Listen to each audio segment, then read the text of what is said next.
নমস্কার বন্ধুরা, আপনারা দেখছেন ইপি এডুকেশন।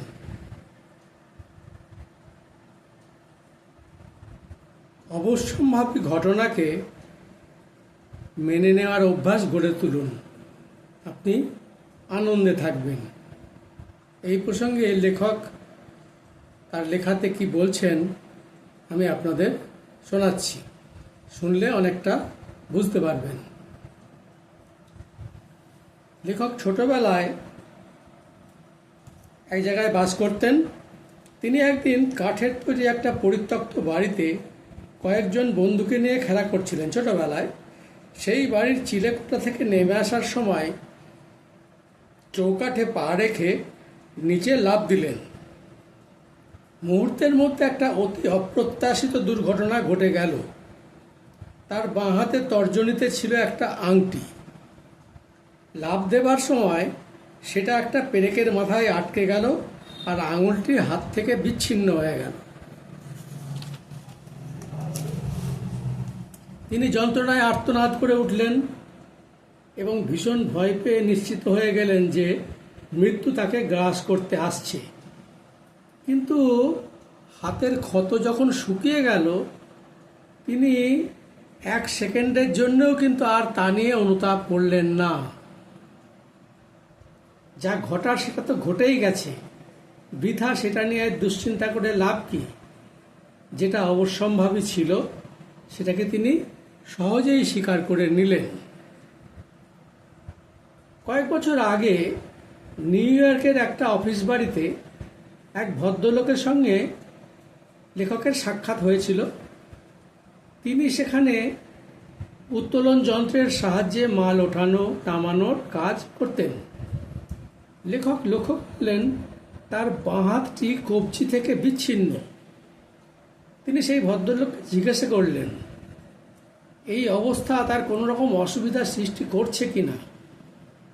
তিনি জানালেন তিনি তার এই অঙ্গহানির জন্য কোনো রকম অসুবিধা বোধ করেন না, আর ওই ব্যাপারটা নিয়ে আদৌ তিনি চিন্তাও করেন না।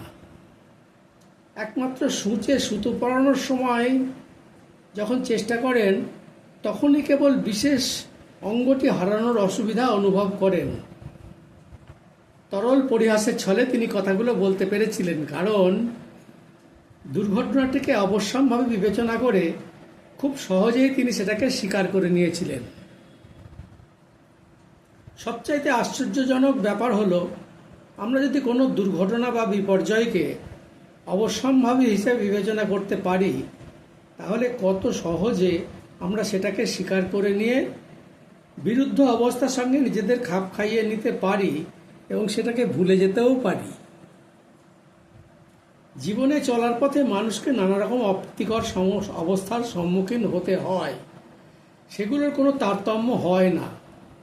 সেক্ষেত্রে নির্বাচনের ব্যাপারটা খুবই গুরুত্বপূর্ণ। মানুষ সেগুলোকে অবশ্যম্ভাবী হিসাবে মেনে নেওয়া, সেগুলোর সঙ্গে নিজেদের খাপ খাইয়ে নেওয়া যদি অভ্যাস করে, তাহলে বিপরীত প্রতিক্রিয়াগুলো আর তার উপর কার্যকরী হবে না। অর্থাৎ তাকে দুঃখ যন্ত্রণা কিন্তু কিচ্ছু ভোগ করতে হবে না। নতুবা নানা রকম বিপর্যয় এবং স্নায়ু বৈকল্যের শিকার হয়ে জীবন ধ্বংসপ্রাপ্ত হবে। এ প্রসঙ্গে লেখকের প্রিয় দার্শনিক উইলিয়াম জেমস বলেছিলেন, কোনো দুর্ভাগ্য বা বিপর্যয়কে অতিক্রম করার প্রথম পদক্ষেপই হলো যা ঘটেছে তাকে শান্ত চিত্তে মেনে নাও। অরিজিনের পোর্টল্যান্ডবাসী এলিজাবেথ কনলের পক্ষে তার জীবনের এক মর্মান্তিক শোকাবহ ঘটনাকে মেনে নেওয়া অসম্ভব হয়ে উঠেছিল। ফলে সেই দুঃসহ শোকাবেগে তিনি এক গভীর অন্ধকারে তলিয়ে যাচ্ছিলেন। কিন্তু কিভাবে তিনি ধীরে ধীরে সেই বিপর্যয় থেকে মুক্তি পেলেন সেটা তিনি লেখককে একটা চিঠির মাধ্যমে জানিয়েছিলেন। তাতে লেখা ছিল, সেই বিশেষ দিনটিতে উত্তর আফ্রিকায় আমাদের সৈন্যদের বিজয়কে কেন্দ্র করে আমেরিকা বিজয়োৎসব পালন করছিল। সে সময় ওয়ার ডিপার্টমেন্ট থেকে এই মর্মে একটা টেলিগ্রাম পেলাম যে আমার ভাগ্নে, যাকে আমি সব থেকে বেশি ভালোবাসতাম, তাকে খুঁজে পাওয়া যাচ্ছে না, অর্থাৎ সে নিখোঁজ। অল্প কিছুক্ষণ পরে আর একটা টেলিগ্রাম মারফত জানতে পারলাম সে মৃত। দুঃসহ শোকে আমি একেবারে ভেঙে পড়লাম। টেলিগ্রাম পাওয়ার পূর্ব মুহূর্ত পর্যন্ত জীবন আমার কাছে অত্যন্ত সুন্দর ছিল। আমার চাকরিটাকে অত্যন্ত পছন্দ করতাম। ভাগ্নেকে আমি জীবনে সুপ্রতিষ্ঠিত করতে চেয়েছিলাম। তার তারুণ্য আমার কাছে সব কিছু শোভন ও সুন্দর হিসেবে প্রকাশ করত। আমি ভেবেছিলাম জলের মধ্যে পাউরুটি ছুঁড়ে দিলেই সেগুলো আমার কাছে কেক হয়ে ফিরে আসবে। তারপরে হাতে পেলাম সেই মর্মস্পর্শী বার্তা। সমস্ত পৃথিবী আমার কাছে অর্থহীন হয়ে গেল।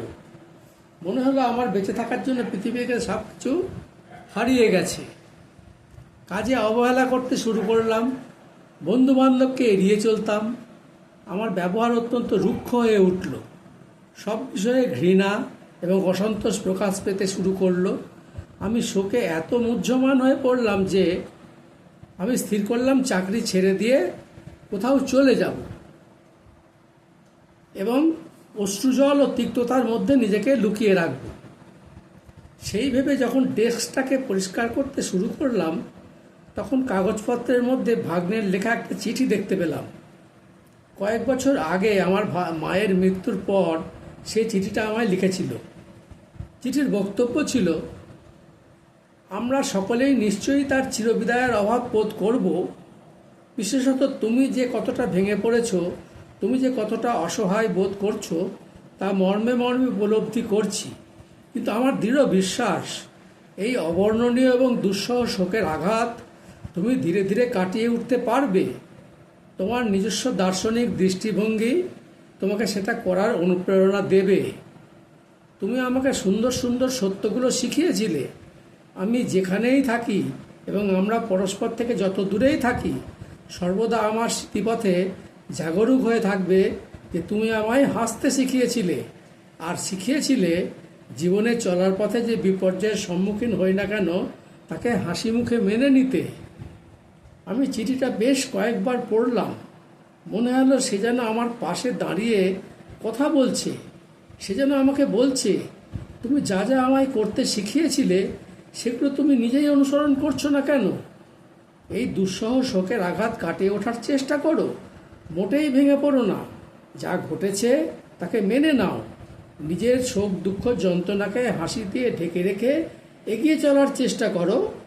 তার চিঠির বক্তব্য সমস্ত হতাশাকে কাটিয়ে দিয়ে আবার আমাকে নতুন করে বাঁচার প্রেরণা দিল। আমি আবার দৈনন্দিন কাজের মধ্যে নিজেকে ডুবিয়ে দিলাম। এলিজাবেথ কুন্ডে যা শিখেছিলেন তা আমাদের একদিন শিখতেই হবে, সে আগে হোক বা পরে। আর তা হলো অবশ্যম্ভাবী যা তাকে মেনে নেবার অভ্যাস গড়ে তোলা। এটা অপরিবর্তিতই থাকে, এর অন্যথা হয় না।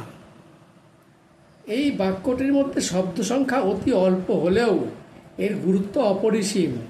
যে ঘটনা অবশ্যম্ভাবী তা ঘটবেই, কোনো ক্রমেই তার ব্যতিক্রম হয় না। এই তত্ত্বটাকে মনে প্রাণে উপলব্ধি করলে বা এই তত্ত্বমূলক শিক্ষাটাকে সমস্ত হৃদয় দিয়ে গ্রহণ করতে পারলে সমস্ত দুর্ঘটনা বা বিপর্যয়কে আমরা অতি সহজে মেনে নিতে পারবো এবং এর দুর্ভাগ্যজনক পরিণামকে এড়ানো আমাদের পক্ষে সহজ হয়ে উঠবে এবং দূরতিক্রম্য হতাশা থেকে পরিত্রাণ পেয়ে আমরা আনন্দ ও শান্তির সন্ধান পাব। আমরা তো আনন্দই চাই, শান্তিই তো চাই। অহেতুক দুঃখ ডেকে এনে লাভ কি? আপনি তো অবশ্যম্ভাবী ঘটনাকে পাল্টাতে পারবেন না। তাহলে যা ঘটেছে তাকে মেনে নেওয়াটা বুদ্ধিমানের কাজ নয় কি? আজ এখানেই শেষ করছি। ভেবে দেখবেন, যদি ভালো লাগে সঙ্গে থাকবেন। অনেক অনেক ধন্যবাদ।